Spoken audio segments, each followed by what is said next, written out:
All right, ladies and gentlemen, I have an exercise for you. I would like for you, if you're interested or if you care at all, to, if you don't remember, go find your receipts for your purchase for your copy of Tom Clancy's The Division 2. This is basically your first copy because I know if you're watching this video, you probably bought two copies or maybe five. I went ahead and I found mine, and I was quite surprised what I saw because in light of the conversation right now regarding cost of video games, I thought it was interesting that we actually take a step back and look at where we were coming from and where we kind of are right now. So let's go ahead and take a look at my copy of The Division 2. I got a digital edition from Green Man Gaming, leveraging their pricing, very pretty, beautiful pricing. And apparently, in order for you to be able to buy the Division 2 Gold Edition at the time you play, you spent maybe $100 for just the gold. That was the middle edition of the game. But with Green Man, you got a little bit of a discount right there before launch. We'd already played the beta. We already knew what was coming. I think it was open beta right before in February or something. Went ahead and got myself the gold edition, and it was $87.99. If you bought it, you played direct, I'm sure you were paying the $100 bill. And so I thought we'd go ahead and, take a look at that.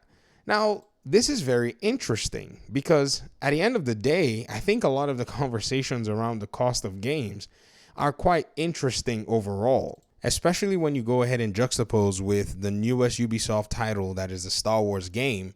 There's a lot of the conversation out here that the prices are kind of high. Now, I'm not here to justify the prices. I honestly don't care. In fact, I usually recommend that if anyone is talking about the price of the game at launch, then they're probably in the best position to wait before they go ahead and buy such a game.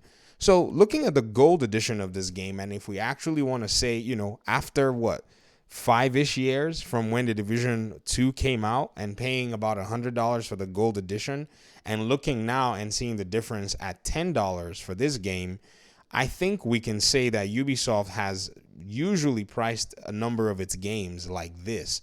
And this is not necessarily out of the question. Now, I will say, though, that Ultimate Edition is quite diabolical for the $130 price point. But again, that is, based on anybody else's preferences. I don't think I've bought an Ultimate Edition of a Ubisoft game. They're usually very pricey at launch, and so that's why I usually steer clear of them. I think with the Gold Edition, we got Warlords of New York or something like that. No, we didn't get Warlords of New York. Nah, I think we got like a few things and something. Warlords of New York was an entirely different DLC that we had to pay for down the road. But again, another question that you must ask and say, well, The Division is a live service game, a game that will net you thousands of hours of gameplay if you engage with it. And a Star Wars Outlaws game, I don't necessarily know if that's going to prove itself to be that.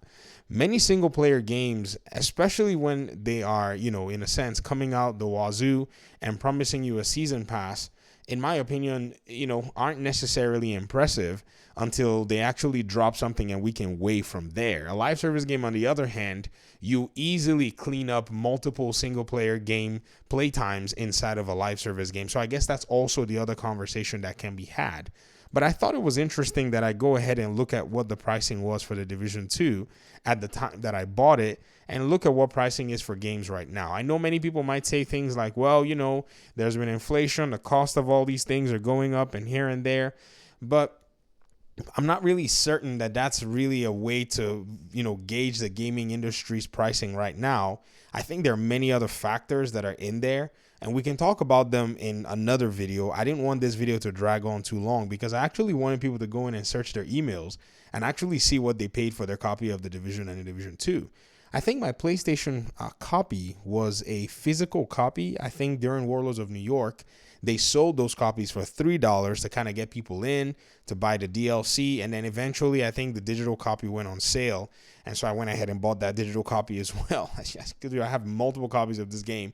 I finally got a physical copy for the Xbox version, but I don't think I ever got a digital for the Xbox. And I also have multiple copies and accounts for the Division 1 as well. But those were mostly acquired on sale. So again, I think the question that you have to ask if you're actually concerned about the current pricing is to possibly, leverage the sales as they come around, because you'll still be able to play the game for a good amount of money. And also keep in mind, the Division is also a game that is mostly steadily online. There's no offline version of the game. You have to be connected to the internet to play the game every single time, even though you can play the game solo. It's another conversation for another video, but I wanted to go ahead and just chime in on this pricing matter with this one point in mind. Thanks for watching the video. I appreciate you guys' time and audience. Hopefully we'll talk pretty soon in another one. Peace out.